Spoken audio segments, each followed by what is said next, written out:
TG. Mohandas, Sasikala തുടങ്ങിയ ആ ജനുസിൽപ്പെട്ട ആളുകളെക്കുറിച്ച് video ചെയ്യുന്നതിൽ താല്പര്യമില്ലാതിരിക്കുകയായിരുന്നു. പക്ഷേ എങ്കിലും UDF എന്ന രാഷ്ട്രീയ മുന്നണിയെക്കുറിച്ച് ജനങ്ങൾ ഇനിയും വെച്ച് പുലർത്തുന്ന ചില പ്രതീക്ഷകൾക്ക് ഒരു മറുപടി പറയണമെന്ന ആഗ്രഹം കൊണ്ടാണ് ഇത് ചെയ്യുന്നത്. ഇത് മോഹൻദാസിനോടുള്ള അല്ലെങ്കിൽ ശശികലമാരോടുള്ള വിമർശനമായി കരുതേണ്ട. അത് വിമർശിക്കാൻ ഭയപ്പെട്ടത് കൊണ്ടല്ല, വിമർശിച്ചത് കൊണ്ട് പ്രയോജനമില്ല എന്നതുകൊണ്ടാണ്. കാരണം പ്രത്യേകം വിഷം വിതക്കാൻ കച്ചകെട്ടി ഇറങ്ങിയിട്ടുള്ള കമ്മീഷൻ പറ്റി ജീവിക്കുന്ന ജീവികളാണ് അവരെല്ലാം. അവരെക്കുറിച്ച് എന്തു തന്നെ പറഞ്ഞാലും നിയമ നടപടികൾ അവർക്ക് നേരെ ഉണ്ടാകുമെന്നോ അവർക്ക് മറ്റേതെങ്കിലും തരത്തിലുള്ള തടസ്സങ്ങൾ അവരുടെ പ്രകടനത്തിന് തടസ്സം നേരിടുമെന്നോ ഒരു പ്രതീക്ഷയുമില്ല. മാത്രമല്ല, കുറ്റകൃത്യങ്ങൾ പോലും ചെയ്യാൻ പറയാനും പ്രേരിപ്പിക്കാനും ആഹ്വാനം ചെയ്യാനും മാത്രമല്ല ചെയ്യാൻ പോലും പ്രിവിലേജ് ഉള്ള കൂട്ടരാണ് അവർ. അതിനുള്ള കാര്യകാരണങ്ങൾ നാം ഇവിടെ വിശദീകരിക്കേണ്ടതില്ലല്ലോ. എങ്കിലും അത്തരക്കാരെ വല്ലാതെ പ്രോത്സാഹിപ്പിക്കുന്നു, വലതുപക്ഷ ഫാസിസത്തോട് വല്ലാതെ സന്ധി ചെയ്യുന്നു എന്നതിൻ്റെ പേരിലാണ് കഴിഞ്ഞ ഇടതുപക്ഷ സർക്കാരിൻ്റെ രണ്ടാം ഊഴത്തെ ജനങ്ങൾ വല്ലാതെ വെറുത്തത്, അതിൻ്റെ അവസാന ഘട്ടങ്ങളിൽ പ്രത്യേകിച്ചും. അങ്ങനെയാണ് രാജ്യത്തിൻ്റെ മതേതര പ്രതീക്ഷയായ കോൺഗ്രസ് നേതൃത്വം നൽകുന്ന UDF മുന്നണിയെ അധികാരത്തിലെത്തിച്ചത് എന്നാണ് വെയ്പ്പ്. പക്ഷേ വെസ്റ്റ് ബംഗാളിലോ തമിഴ്നാട്ടിലോ ഉണ്ടായ രീതിയിലുള്ള ഒരു വിജയമാണ് കേരളത്തിലെ UDFൻ്റേത് എന്ന് പറയുന്ന ദോഷൈക ദൃക്കുകളും ഇല്ലാതില്ല. അതെന്തായാലും ആകട്ടെ, ജനവിധി മാനിക്കുക തന്നെ വേണം. ജനവിധി ആണെങ്കിൽ അങ്ങനെയാണെങ്കിലേ അത് മാനിക്കേണ്ടതുള്ളൂ. എങ്കിലും ഇപ്പോൾ ജനവിധിയാണ് അവരെ അധികാരത്തിലെത്തിച്ചത്, UDFനെ അധികാരത്തിലെത്തിച്ചത് എന്നുള്ളതാണല്ലോ വെപ്പ്. അപ്പോൾ സാധാരണ ഇടതുപക്ഷത്തിന്റെ രണ്ടാം ഊഴത്തിൽ വർഗീയതയോട് ചെയ്ത സമരസപ്പെടലിനെ വല്ലാതെ എതിർത്തവരൊക്കെ ഒറ്റക്കെട്ടായി വോട്ട് ചെയ്ത് വിജയിപ്പിച്ചു UDFനെയും അതിന് നേതൃത്വം കൊടുക്കുന്ന കോൺഗ്രസിനോടൊപ്പം എന്നും എക്കാലത്തും നിൽക്കാൻ പ്രതിജ്ഞ എടുത്തിട്ടുള്ള മുസ്ലിം ലീഗിനെയും കുറിച്ച് ഈ അധികാരത്തിലേറിയ സമയം മുതൽക്കല്ലല്ലോ കേരളീയർ അറിയാൻ തുടങ്ങിയത്. 54 വർഷം കേന്ദ്ര ഭരണത്തിലിരുന്ന കോൺഗ്രസ് ചെയ്തു കൂട്ടിയ കാര്യങ്ങൾ നമുക്കറിയാം. നല്ലതും ചീത്തയും അതിലുണ്ട്.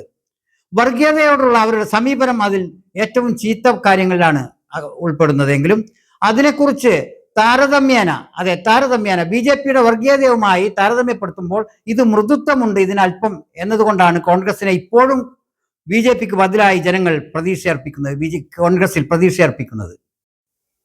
വലിയ പ്രതീക്ഷയോടെ അധികാരത്തിലേറ്റ ഈ UDF സർക്കാർ ആ 1-ാം തീയതി മുതൽക്ക് തന്നെ ജനങ്ങൾക്ക് ഒട്ടും താല്പര്യമില്ലാത്ത കാര്യങ്ങളാണ് ചെയ്തുകൊണ്ടിരിക്കുന്നത്. 3 മാസം പോലും തികയുന്നതിന് മുമ്പ് അവർ മുഴുവൻ മനുഷ്യരുടെയും വെറുപ്പ് പിടിച്ചു പറ്റാവുന്ന നിരവധി കാര്യങ്ങളാണ് ചെയ്തു കൂട്ടിയത്. അതിൽ ഇപ്പോൾ നമുക്ക് ഏറ്റവും ഒടുവിലായി പറയാൻ പോകുന്നത് ടി.ജി. മോഹൻദാസിന്റെ വിഷം വമിപ്പിക്കുന്ന രാജ്യത്തെ യുവജനങ്ങളെ വെടിവെച്ച് തള്ളണമെന്നും സ്ത്രീജനങ്ങളെ ബലാത്സംഗം ചെയ്യണമെന്നും അർത്ഥമാക്കുന്ന തരത്തിലുള്ള അയാളുടെ ചില ആഹ്വാനങ്ങളെ അതിൻ്റെ പേരിൽ യാതൊരു നിയമ നടപടിയും നേരിടാതെ അയാൾ സ്വസ്ഥമായി വാഴുകയായിരുന്നു. ഇതിനെക്കുറിച്ചുള്ള എല്ലാ ആരോപണങ്ങളും അഭിപ്രായങ്ങളും ബധിരകർണങ്ങളിലാണ് ചെന്ന് പതിച്ചത്, സർക്കാരിൻ്റെ ബധിരകർണങ്ങളിൽ. ഏതായാലും ഒരു AIYF കാരനോ മറ്റോ ഒരു പരാതി കൊടുത്തതിൻ്റെ പേരിൽ ഒരു നടപടിയും ഇല്ലാതിരിക്കുന്ന സമയത്താണ് അർജുൻ നായങ്കി എന്നൊരു ഇടതുപക്ഷ ചായ്വുള്ള ഒരു ക്രിമിനലിനെ അറസ്റ്റ് ചെയ്യേണ്ടി വന്നതും അതോടൊപ്പം എന്തുകൊണ്ട് അതിനേക്കാൾ വിപുലമായ പ്രത്യാഘാതങ്ങൾ ഉണ്ടാക്കാവുന്ന പ്രഖ്യാപനം നടത്തിയ മോഹൻദാസിനെ സ്പർശിക്കുന്നില്ല എന്ന ചോദ്യത്തിന് മറുപടി എന്നോണമാണ് മോഹൻദാസിനെ അദ്ദേഹത്തിന്റെ വീട്ടിൽ പോയി അദ്ദേഹത്തിന്റെ സൗകര്യങ്ങളെല്ലാം പരിരക്ഷിച്ചുകൊണ്ട് കുറേയേറെ പോലീസുകാർ അയാൾ എല്ലാ സൗകര്യങ്ങളും മാനിച്ചുകൊണ്ട് അയാളെ സ്റ്റേഷനിൽ ഒന്ന് കൊണ്ടുവന്ന് കോടതിയിൽ കയറ്റി ജാമ്യത്തിൽ വിട്ടയച്ചത്. ഒരു 10,000-കണക്കിന് രൂപ സർക്കാരിന് നഷ്ടമുണ്ടായി എന്നല്ലാതെ ഇതുകൊണ്ട് പൊതുജനം പ്രതീക്ഷിക്കുന്ന ഒരു നീതി അതിൽ നിന്ന് ലഭിച്ചില്ല എന്നുള്ളതാണ് വസ്തുത. ഇടതുപക്ഷമായാലും വലതുപക്ഷമായാലും സംഘ് പരിവാറോട് ഒട്ടി നിൽക്കുന്ന ആളുകളുടെ എന്ത് തരം കുറ്റകൃത്യങ്ങളും ഒന്നുകിൽ മനോരോഗം മാറ്റിയോ അല്ലെങ്കിൽ മറ്റേതെങ്കിലും തരത്തിൽ ലഘൂകരിച്ചോ അല്ലെങ്കിൽ മാപ്പ് കൊടുത്തോ വിടുതൽ ചെയ്യുന്ന ഒരു അവസ്ഥയാണ് നമ്മുടെ നാട്ടിലുള്ളത്. ഇപ്പോൾ മോഹൻദാസിന് കിട്ടിയിരിക്കുന്ന ജാമ്യത്തിന് കോടതി പറയുന്ന വിശദീകരണം അദ്ദേഹം വയസ്സനാണ്, രോഗിയാണ് എന്നുള്ളതാണ്. വയസ്സനും രോഗിയുമായ സ്റ്റാൻ സ്വാമിക്ക് പക്ഷേ ഈ ആനുകൂല്യം കിട്ടിയില്ല എന്നത് ഈ രാജ്യത്ത് തന്നെ കോടതിയുടെ നിയമത്തിന്റെ പരിധിയിലാണ് വരുന്നത്.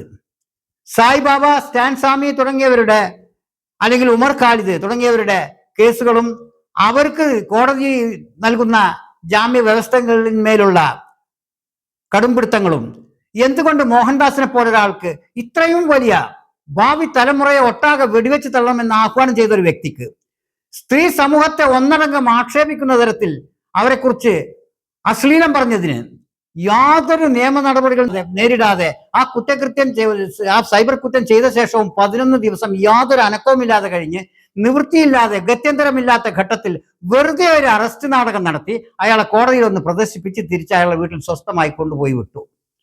ഇപ്പോൾ അവർക്ക് UDF പറഞ്ഞു നിൽക്കാം, ഞങ്ങൾ അറസ്റ്റ് ചെയ്തില്ലേ, LDF കാലത്താണെങ്കിൽ ഇതുപോലെ നടക്കുമായിരുന്നില്ലല്ലോ എന്ന് മേനി നടിക്കാം.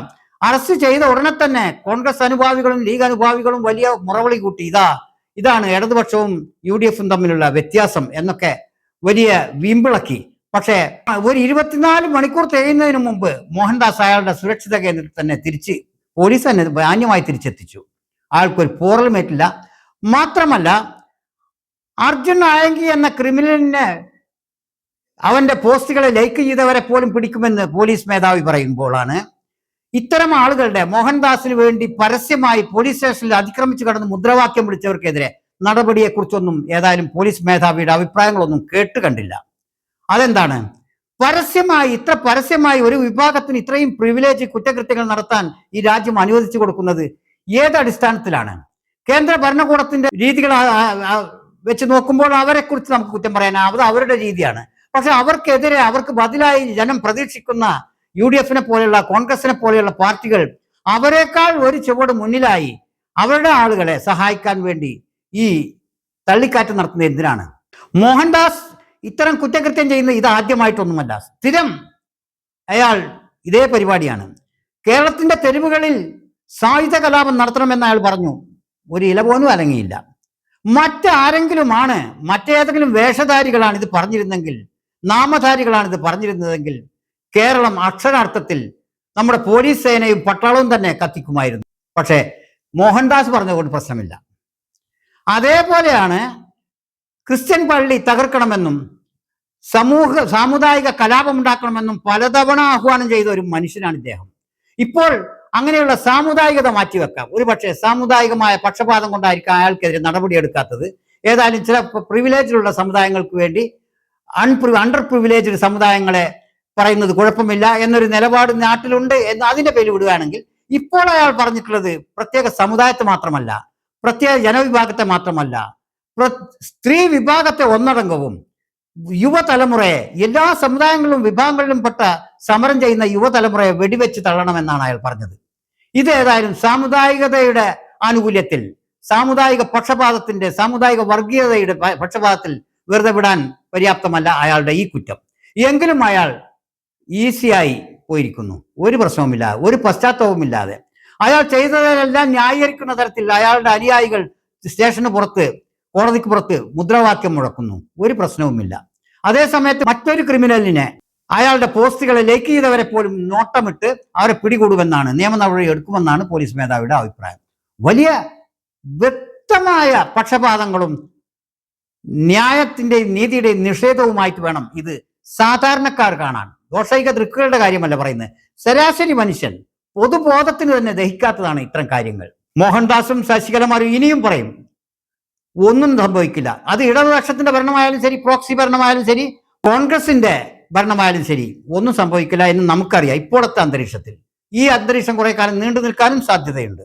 ഏതായാലും ഈ പശ്ചാത്തലത്തിൽ, ഇതിന്റെ പശ്ചാത്തലത്തിൽ വേണം കോൺഗ്രസിനെയും അവരുടെ മതേതരത്വത്തെയും അവരുടെ മതേതരത്വ പ്രതിബദ്ധതയെയും മുസ്ലിം ലീഗിന്റെ സാമുദായ സ്നേഹത്തെയും അവരുടെ മതേതര പ്രതിബദ്ധതകളെയും വിലയിരുത്തേണ്ടത്. ആരെന്ത് പറഞ്ഞാലും വർഗീയ വിഷം തുപ്പുന്നവരെ സ്പർശിക്കാൻ പോലും ഇടതുപക്ഷമായാലും വലതുപക്ഷമായാലും കൂട്ടാക്കില്ല എന്ന് മാത്രമല്ല, അവരെ സഹായിക്കാൻ ഇരുകൂട്ടരും മത്സരത്തിലാണ്. ഇതിനേക്കാളൊക്കെ ഭേദം നമുക്ക് കേരളത്തിൽ നേരിട്ടുള്ള ഒരു BJP ഭരണമായിരുന്നു എന്ന് തോന്നിപ്പോവും പലപ്പോഴും. കാരണം അവരുമായി നേരിട്ട് സംഭാഷണം നടത്താമല്ലോ. അവിടെ പ്രോക്സികളെക്കാൾ ഒറിജിനലിനോടാണല്ലോ നമുക്ക് കൂടുതൽ കാര്യക്ഷമമായ ആശയസംവാദം നടത്താനാവുക. അതുകൊണ്ട് തന്നെ ഏതായാലും നമ്മൾ ആശിച്ചാലും ഇല്ലെങ്കിലും അടുത്ത ഭരണം BJP ഉറപ്പിച്ച മട്ടാണ്. ആ അടുത്ത ഭരണം തന്നെ അവർ വേണ്ടെന്ന് വെക്കാനും സാധ്യതയുണ്ട്. കാരണം അവരെക്കാൾ മനോഹരമായി അവരുടെ കാര്യങ്ങൾ നടത്തിക്കൊടുക്കുന്ന അവരുടെ പ്രോക്സികൾ ഇടതും വലത് എന്ന പേരിട്ടിട്ട് കേരളത്തിലുള്ളപ്പോൾ അവർക്ക് നേരിട്ടൊരു ഭരണം നടത്തേണ്ടതിന്റെ ബുദ്ധിമുട്ട് എന്തിനു സഹിക്കണം? അവർക്ക് നടത്തേണ്ട കാര്യങ്ങൾ അവരുടെ ഭരണത്തിൽ നടക്കുന്നതിനേക്കാൾ മനോഹരമായി നടത്തിക്കൊടുക്കാനുള്ള കിടമത്സരത്തിലാണ് നമ്മുടെ സംസ്ഥാനത്തെ ഇടത് വലത് കക്ഷികൾ എന്ന് കാണാം. പ്രൊഫഷണൽ രാഷ്ട്രീയക്കാരുടെ ഇത്തരം ചതികളും വഞ്ചനകളും കാപട്യങ്ങളും കണ്ടുകൊണ്ടായിരിക്കണം കോക്രോച്ച് ജനതാ പാർട്ടി എന്ന ജൻസി സംഘടന, യുവജന ഓൺലൈൻ സംഘടന, അവർ രാഷ്ട്രീയ പാർട്ടി രൂപീകരിക്കുന്നില്ല എന്നാണ് പറയുന്നത്. കാരണം രാഷ്ട്രീയ പാർട്ടി രൂപീകരിക്കുക എന്ന് വെച്ചാൽ ക്രിമിനലുകളെ അതിൽ അംഗമാക്കുക, കയ്യൂക്കുള്ളവനെ കൊണ്ട് തെരഞ്ഞെടുപ്പ് വിജയത്തിന് വേണ്ടി എന്തും ചെയ്യിക്കാൻ തയ്യാറാവുക, ജനങ്ങളെ വഞ്ചിക്കുന്ന കള്ള വാഗ്ദാനങ്ങൾ നൽകുക, അല്പം പോലും ആത്മാർത്ഥതയില്ലാതെ പൊതുഖജനാവ് കൊള്ളയടിക്കാനുള്ള കുറുക്കുവഴികൾ തേടുക, ഇതിനൊക്കെയാണ് ഇപ്പോൾ പ്രൊഫഷണൽ രാഷ്ട്രീയം മുൻകൈ കൊടുക്കുന്നത് എന്ന് കാണാം. രാഷ്ട്രീയത്തിന്റെ ഇത്തരം കാപട്യങ്ങളെ കുറിച്ച് ഭയന്നത് കൊണ്ടായിരിക്കണം കോക്രോച്ച് ജനതാ പാർട്ടിക്കാർ, CJPക്കാർ നമ്മൾ രാഷ്ട്രീയ പാർട്ടിയുടെ രൂപം അണിയുന്നില്ല, രാഷ്ട്രീയ വേഷം കെട്ടുന്നില്ല എന്ന് പറയുന്നത്. അതല്ലാതെ തന്നെ രാജ്യത്തെ ഏതൊരു പൗരനും ഭരണഘടന അനുശാസിക്കുന്ന തരത്തിൽ പോരായ്മകളെ ചോദ്യം ചെയ്യാനുള്ള അവകാശമുണ്ടെന്നിരിക്കെ, സമര മാർഗങ്ങളുണ്ടെന്നിരിക്കെ ഒരു രാഷ്ട്രീയ പാർട്ടി ഉണ്ടാക്കി അതിൽ കുറെ ക്രിമിനലുകളെ ഉന്നത സ്ഥാനത്തിരുത്തി അതിന്റെ കൃത്രിമങ്ങളിലൂടെ അധികാരത്തിൽ പ്രവേശിച്ച് പൊതുഖജനാവ് കൊള്ളയടിക്കാനുള്ള ഒരു ഉപാധിയായി രാഷ്ട്രീയം മാറിയ സാഹചര്യത്തിൽ രാഷ്ട്രീയം വിട്ട് രാഷ്ട്രീയേതര മാർഗങ്ങൾ ജനാധിപത്യപരമായി ഭരണഘടനാനുസൃതമായി ചെയ്യാനാണ് യുവജനങ്ങൾ ആഗ്രഹിക്കുന്നത് എന്ന് കാണുന്നതിൽ സന്തോഷമുണ്ട്. ഏതായാലും മോഹൻദാസിന്റെ അടുത്ത പ്രസ്ഥാനങ്ങൾക്ക് കാതോർത്തുകൊണ്ട് നമുക്കിത് അവസാനിപ്പിക്കാം. അവർ പ്രിവിലേജ്ഡ് കുറ്റവാളികളാണ്, അവർക്ക് എന്തും ചെയ്യാനാവും. അത് കണ്ട് മറ്റാരെങ്കിലും ഇതിന്റെ ഒരു 100-1 അംശം 1000 അംശം ചെയ്താൽ അവരുടെ ആരോഗ്യവും പ്രശ്നമായിരിക്കില്ല, അവരുടെ രോഗവും പ്രശ്നമായിരിക്കില്ല, പക്ഷേ അവരുടെ വേഷവും അവരുടെ പേരുകളും വലിയ പ്രശ്നമായിരിക്കും. അതിൻ്റെ അർത്ഥത്തിലാണ്. അങ്ങനെ തന്നെയാണ് മോഹൻദാസിന്റെ കോടതി പറഞ്ഞത് അദ്ദേഹത്തിന്റെ ആരോഗ്യത്തെയും വയസ്സിനെയുമാണെങ്കിലും യഥാർത്ഥത്തിൽ അദ്ദേഹത്തിന്റെ പേരും അദ്ദേഹത്തിന്റെ പ്രസ്ഥാനവും അദ്ദേഹത്തിന്റെ ആശയവുമാണ് അദ്ദേഹത്തെ എളുപ്പം ജാമ്യം നേടാൻ സഹായിച്ചത് എന്ന് കാണാം.